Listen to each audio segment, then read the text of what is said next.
Në këtë prag ndrimi vitesh, shkrimtari dhe gazetari i njohur Bashkim Hoxha kishte menduar një dhuratë speciale për miqt, madje jo një, por 2 të tilla. Në një mbrëmje paksa ndryshe, ku nuk flitej vetëm për librat dhe krijimtarinë letrare, por dhe për shumë çka tjetër, Bashkim Hoxha kishte bërë bashkë njerëz të letrave dhe politikës. Dhurata e tij për këtë fundvit ishin 2 romanet më të fundit, Eva e tyre nuk e hëngri mollën dhe Balada e piratit dhe poetit. 2 libra që flasin për 2 epoka të ndryshme, për personazhe shumë të ndryshëm, por që filli që i lidh është fiksheni artistik që i sjell ata në kohën tonë. Jam bazuar në problematikat e kohës tonë, për të para në këndvështrim tjetër, si e konsideron një alien, si e kemi ndërtuar në botën gjithë kufi, një alien që vjen nga hapësira, dhe tek tjetra është Ballada e piratit dhe e poetit. Jam nisur nga fakti që shkrimtari i madh, autori Don Kishotit, Miguel Cervantes, ka qenë për 5 vjet, ka qenë peng i një pirati nga Ulqini në Algjeri, pirati quhej Arnaut Mami.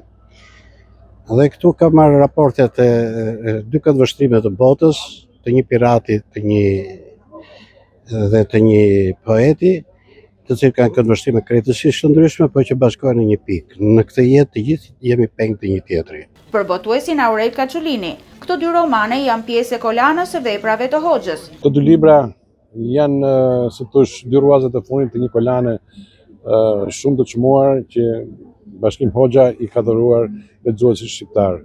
Unë e ndjej veten të privilegjuar që Bashkimi ma caktoi mua botimin e veprës së tij dhe jemi në vazhdën e botimit të gjithë romaneve të tij, duke i përmbledhur në një kolan të përbashkët.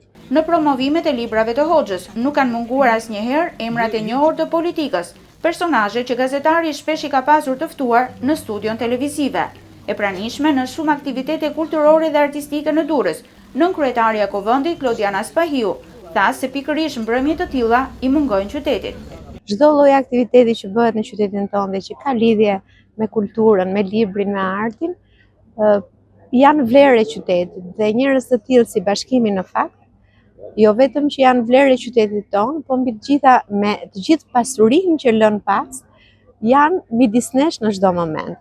Mes trokitjes së gotave me miq dhe kolegë dhe nënshkrimit të autografëve për botimet e tij, Bashkim Hoxha mbyll një vit të begat në krijimtari dhe e pret vitin e ardhshëm me premtimin se të tjera vepra do të vinë në jetë nga pena e tij.